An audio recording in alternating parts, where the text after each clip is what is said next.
Hello students. तो आज की इस वीडियो में हम बोर कैलकुलेशन का सेकंड पार्ट करेंगे। और लास्ट टाइम पे हमने बोर मॉडल पढ़ाया था आप लोगों को, और उम्मीद है आप लोगों को समझ में आया होगा। और यहाँ पे डिफरेंट डिफरेंट एटॉमिक स्ट्रक्चर के पैरामीटर्स कैलकुलेट करेंगे, जो कि बोर सर ने कैलकुलेशन करके दी। पहले हम कॉन्सेप्चुअल बताएंगे, इसके बाद शॉर्ट फॉर्म दे देंगे आप लोगों को। एकदम क्वेश्चन देखो, वैल्यू रख दो। अभी पहले कॉन्सेप्ट से तो बिल्कुल देखते हैं।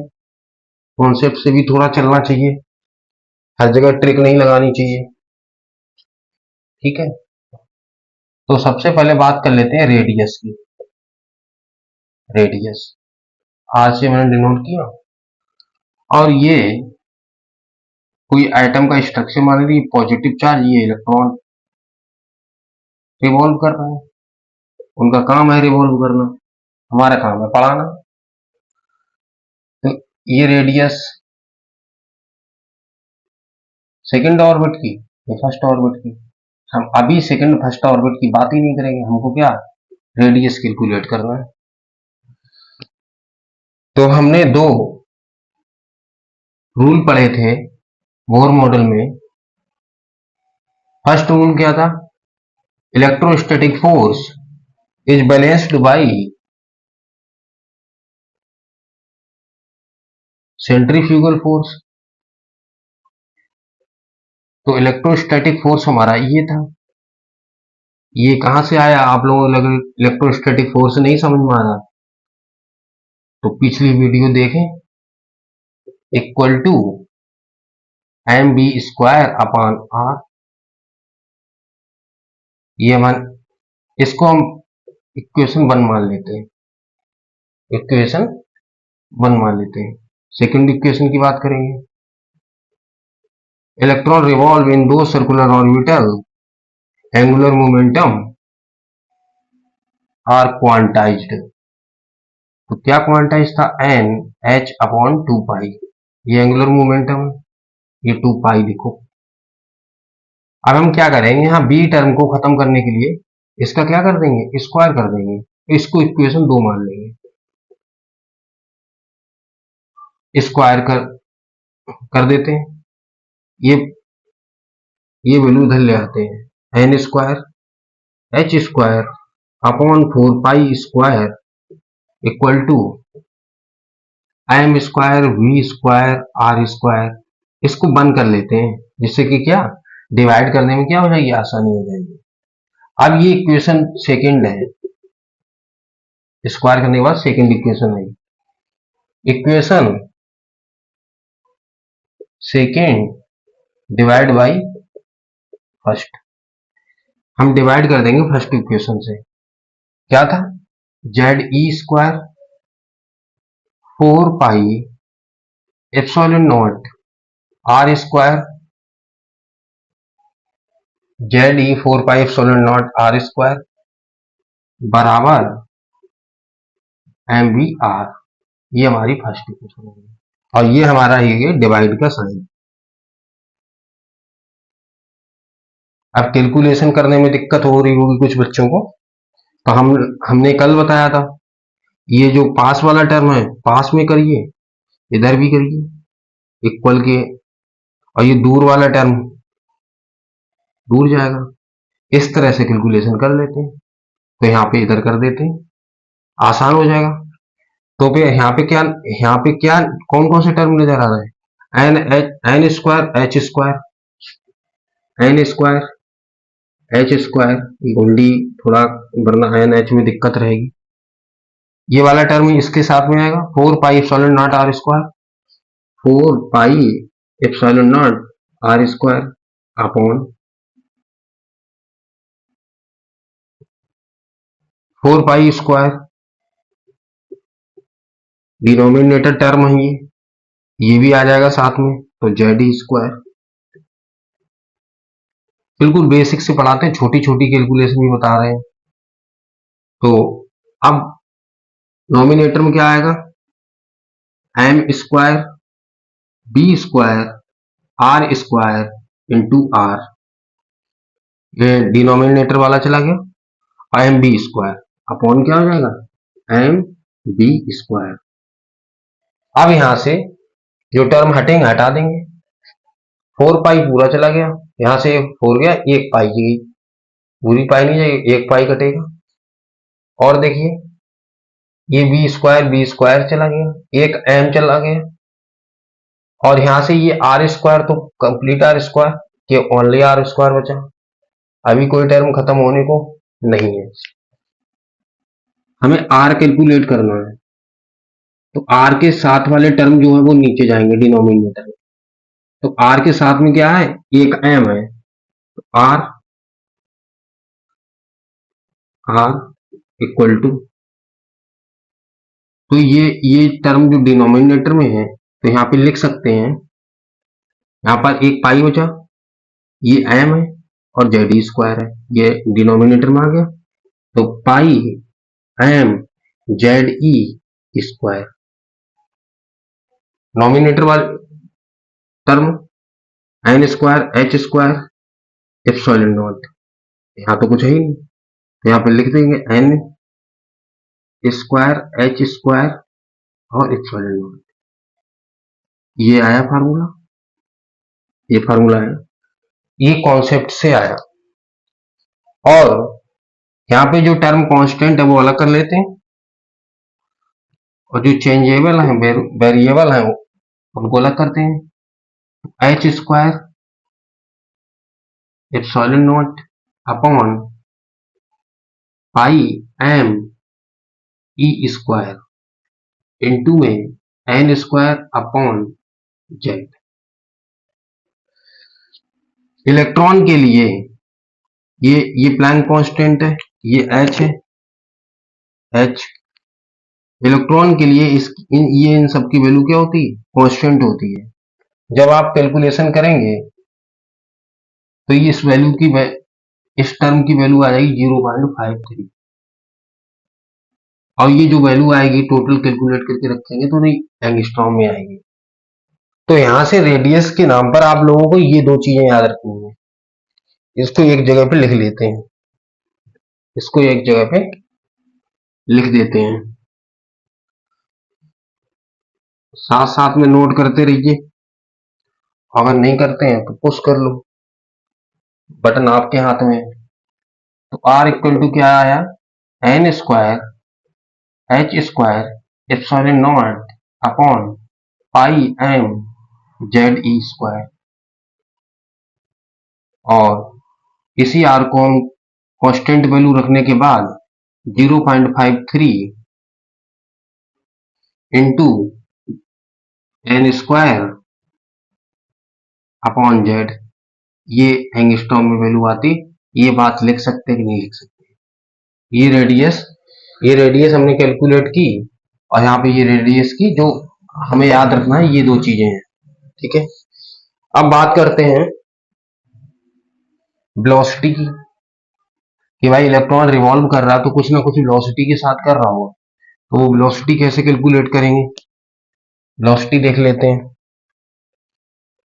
लिखेंगे वेलोसिटी,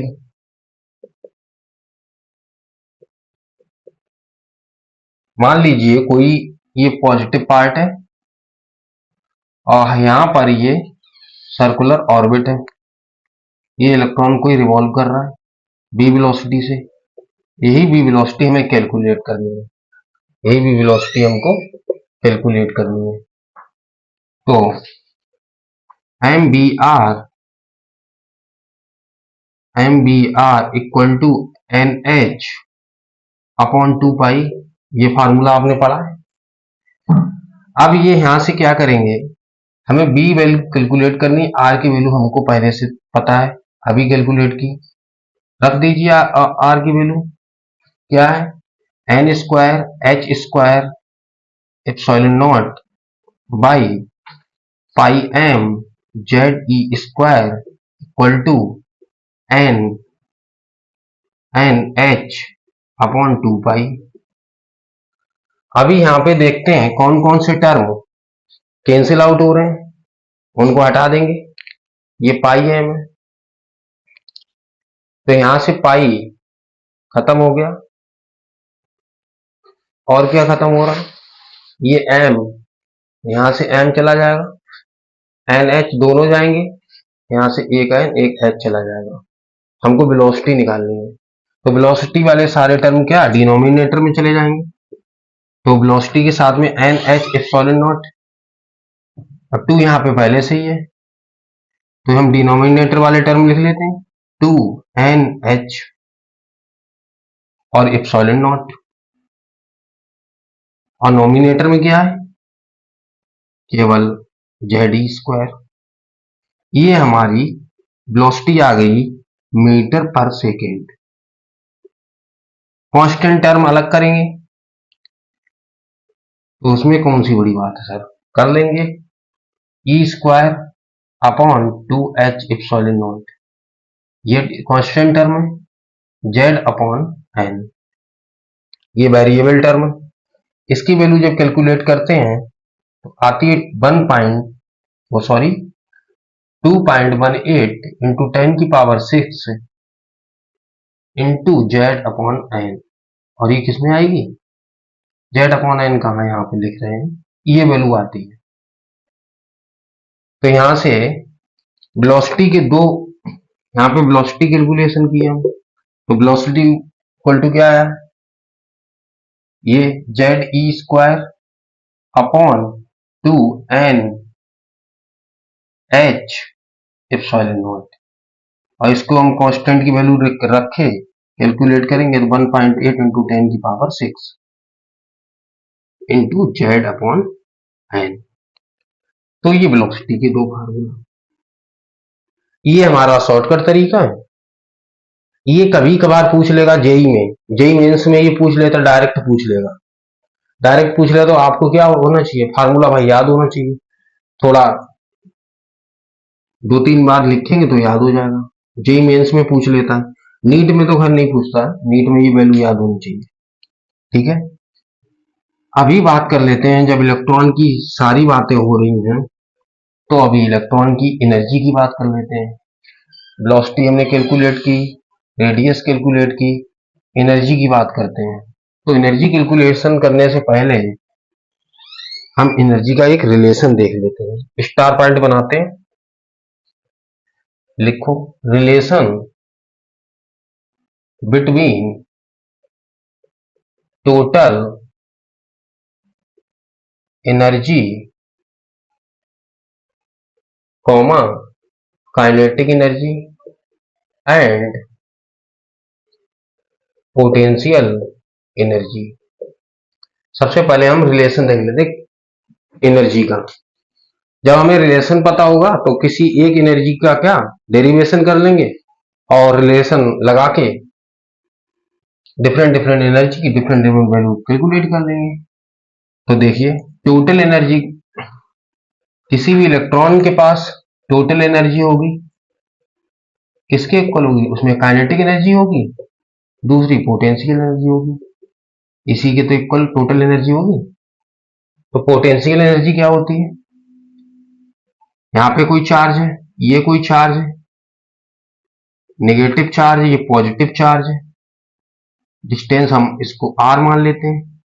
तो पोटेंशियल एनर्जी जो निकल के आती है Q1 Q2 अपॉन आर, ये पोटेंशियल एनर्जी।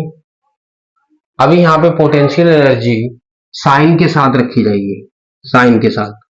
तो पोटेंशियल एनर्जी का फार्मूला यहां देखते हैं थोड़ा, पोटेंशियल एनर्जी इक्वल टू, ये ये पॉजिटिव न्यूक्लियस है, यहाँ पे कोई इलेक्ट्रॉन होगा, तो इसका इसके चार्ज को जेड ई, और ये चार्ज माइनस का रखा जाएगा, तो ये माइनस में वैल्यू आएगी कि नहीं, Z e square upon r, ये वैल्यू आई, कुछ समझ में आया।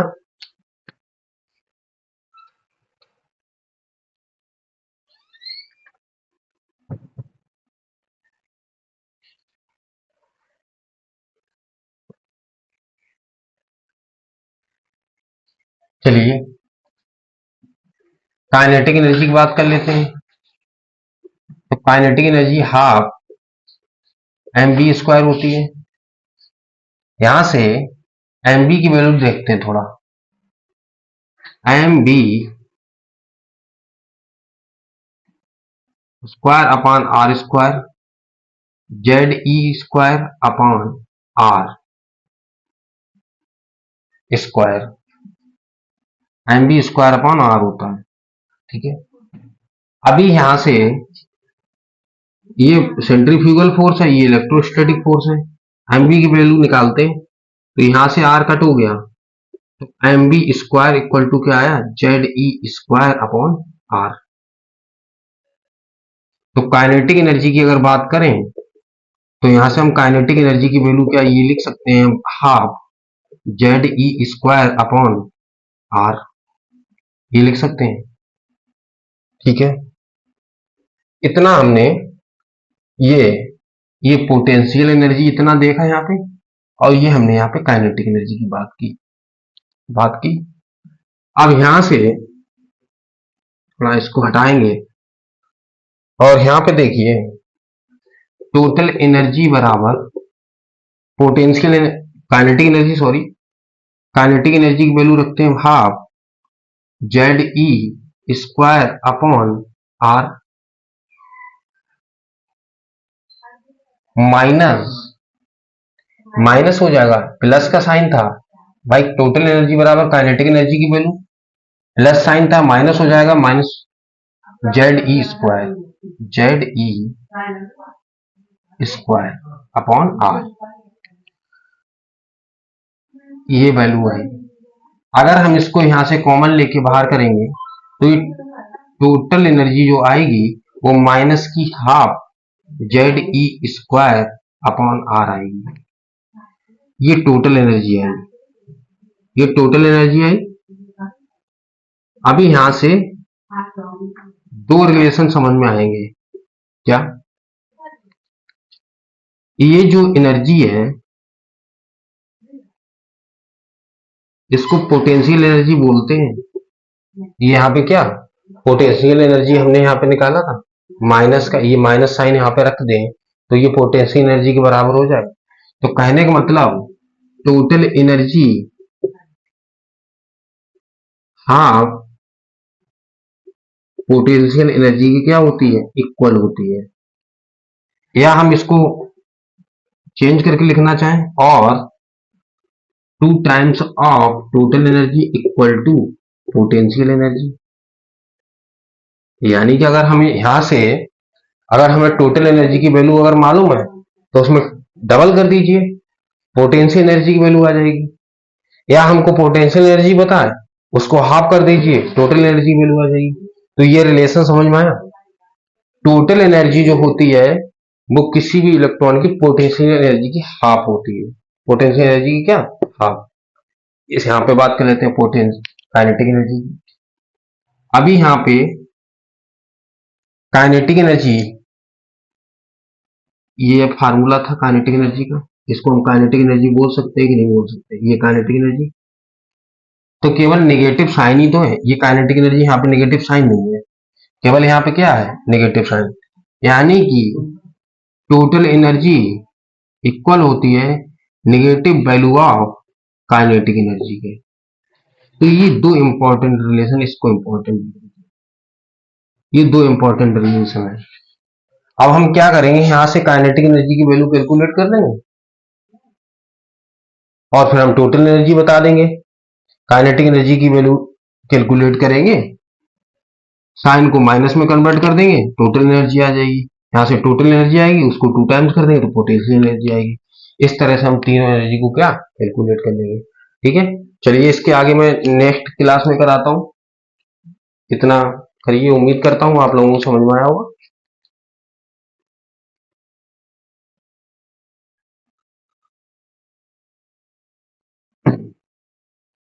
तो यहां से स्टूडेंट्स क्या समझ में आया आप लोगों की, कि टोटल एनर्जी होती है वो माइनस वैल्यू काइनेटिक एनर्जी के इक्वल होती है, और टोटल एनर्जी या तो हम ये बोले total energy value of potential energy की हाफ होती है। ठीक है, तो ये हमने रिलेशन यहां से निकाल लिया। यहां से ये रिलेशन हमने निकाला। तो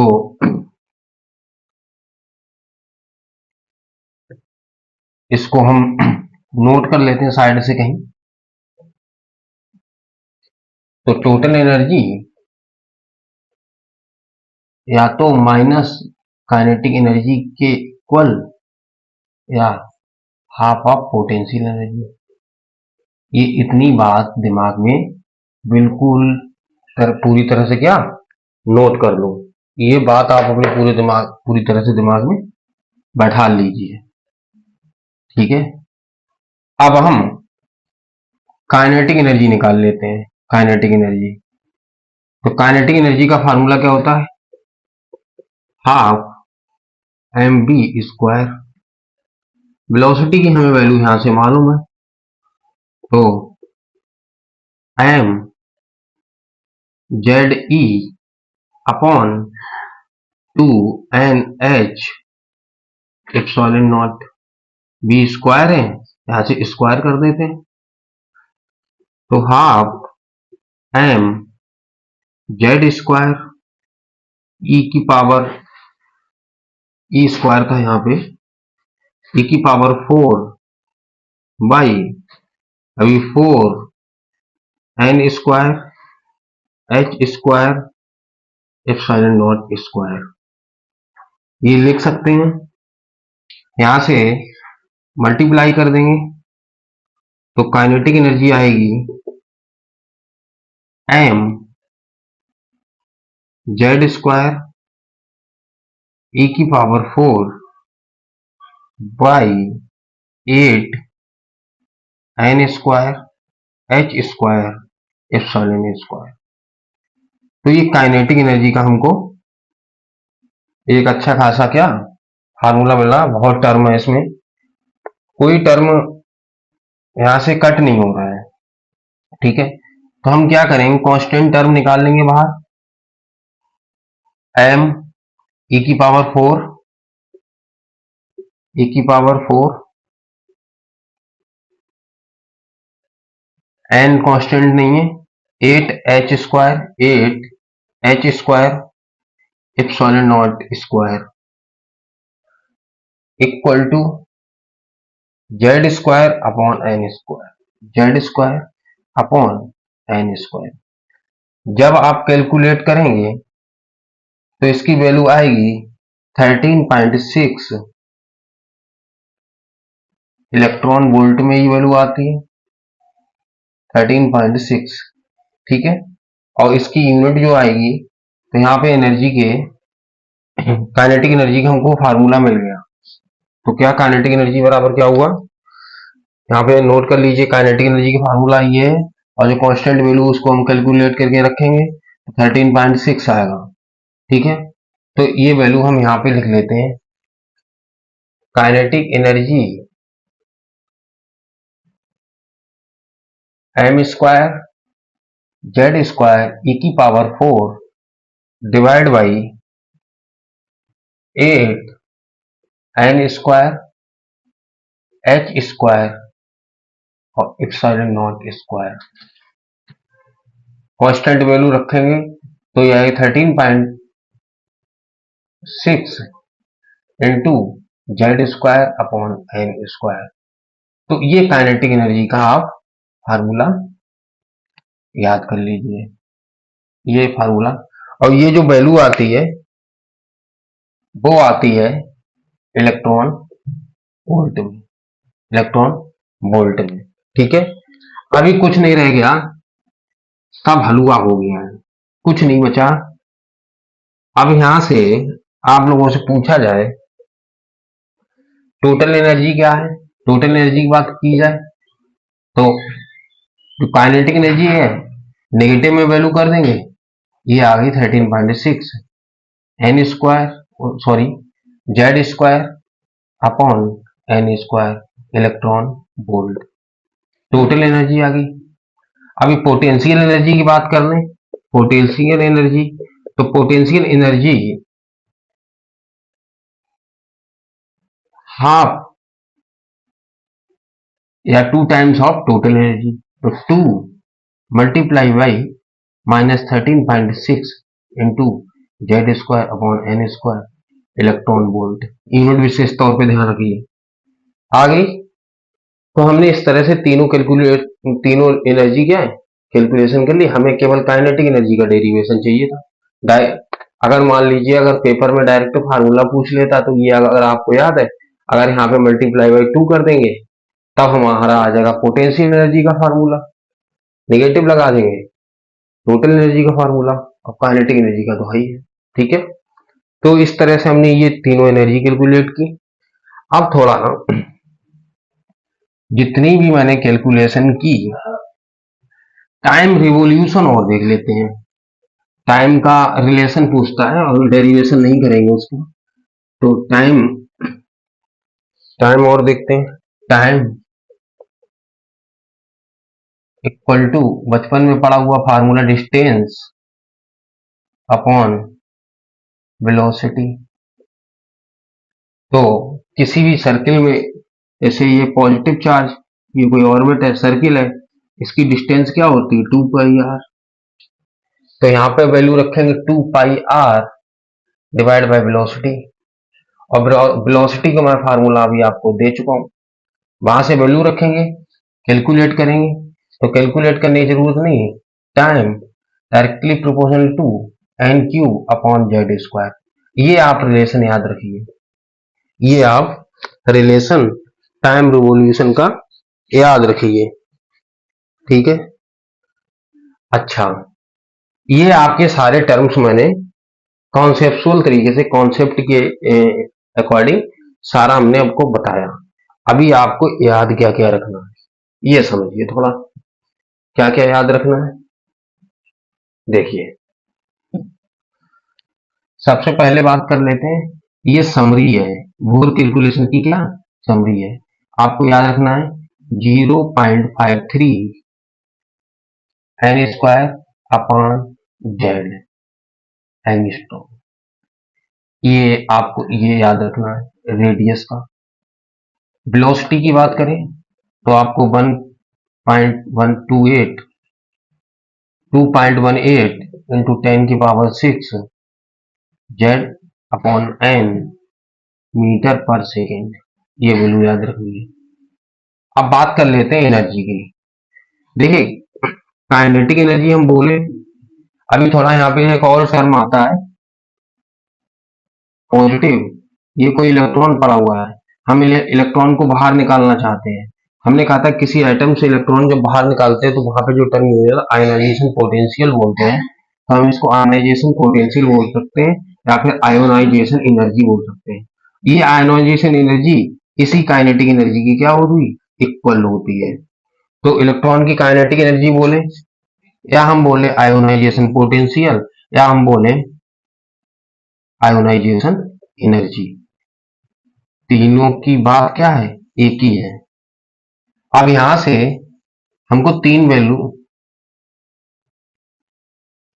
बॉक्स में बंद करिए, दो टर्म आपको पता चले तो यहां से काइनेटिक एनर्जी की बात करें या हम करें आयोनाइजेशन एनर्जी।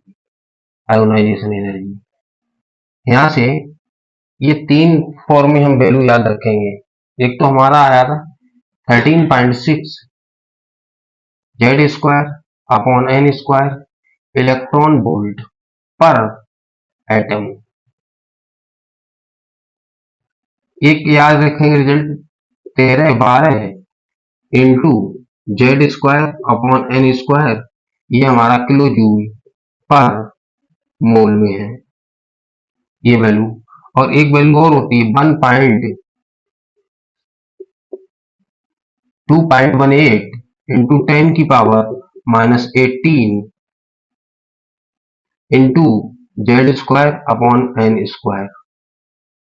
अभी ये है जूल पर एटम। ये तो अलग अलग डिफरेंट यूनिट में मैंने कन्वर्ट करके यहाँ पे वैल्यू रखी है, लेकिन ये काइनेटिक एनर्जी की आपको वैल्यू क्या याद होनी चाहिए। टोटल एनर्जी की बात कर लेंगे, कुछ नहीं करना, यहाँ पे क्या लगा देना माइनस लगा देना। तो टोटल एनर्जी की बात कर लेते हैं, तो टोटल एनर्जी में क्या करेंगे तीनों वैल्यू के सामने -13.6 13/12 और -2.18 इंटू 10⁻⁻18 और सब में क्या करेंगे मल्टीप्लाई z² अपॉन n² और ये अलग अलग यूनिट में वैल्यू आ जाएगी। तो इस तरह से आपको याद जो रखना है बोर कैलकुलेशन में, ये इतना याद रखना, ये भी याद ना रखना, आपको वो रिलेशन याद रखना है। क्या होता है total energy equal to minus kinetic energy या total energy half of potential energy, ये रिलेशन याद रखना। काइनेटिक एनर्जी, आपको काइनेटिक एनर्जी के वैल्यू मालूम है तो टोटल एनर्जी की कोई टेंशन ही नहीं, माइनस लगा दीजिए वही वैल्यू हो जाएगी। तो ये बोर कैलकुलेशन था। तो बोर कैलकुलेशन के, बोर मॉडल के कैलकुलेशन क्या मतलब, बोर मॉडल के कुछ ड्रॉबैक हैं। क्या ड्रॉबैक है वो और देख लेते हैं, बोर मॉडल के ड्रॉबैक और देख लेते हैं। पहला, Bohr model only for uni electron species. जो यूनी इलेक्ट्रॉन मतलब एक इलेक्ट्रॉन जिसमें होगा वो इसी के लिए एप्लीकेबल है, जैसे हाइड्रोजन, हीलियम +1, लिथियम +2 और बेरिलियम +3 ETC। केवल ये किसके लिए एप्लीकेबल है, Bohr model uni electron species के लिए। सेकंड ड्रॉबैक क्या था, सेकंड ड्रॉबैक, यहाँ पे ड्रॉबैक है भाई, ड्रॉबैक करके हेडिंग डाल के तब आप लिखिए 3 पॉइंट। सेकंड क्या था, ही unable to explain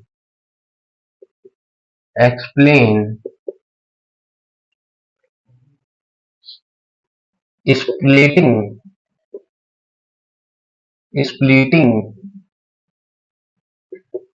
of line spectra। Line spectra जब हमको मिलता है तो हम वहां पर अगर हम दो प्लेट लगाएं, मैग्नेटिक फील्ड लगाएं, इलेक्ट्रिक फील्ड लगाएं, तो वहां पे स्प्लिटिंग हमको मिलती है। तो स्प्लिटिंग हो जाती है, तो ये स्प्लिटिंग को एक्सप्लेन ना कर पाए थे, बोर मॉडल स्प्लिटिंग को एक्सप्लेन नहीं कर पाता है। तो ये स्प्लिटिंग दो तरह से होती है, इन इलेक्ट्रिक फील्ड, ज्यादा कुछ नहीं इसमें आप लोगों को याद करने के लिए, बस इफेक्ट का याद रखना, इन मैग्नेटिक फील्ड। इसमें इस इफेक्ट को बोलते हैं स्टार्क इफेक्ट, स्टार्क इफेक्ट, और इसको बोलते हैं जीमेन्स effect, जीमेन्स effect.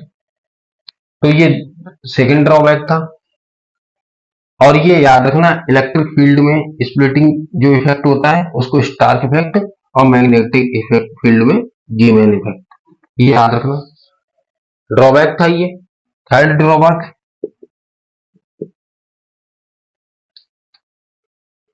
he was unable to explain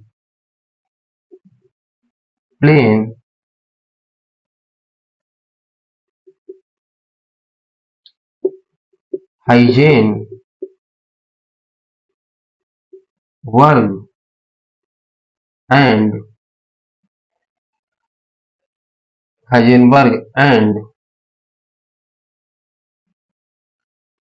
de Broglie principal.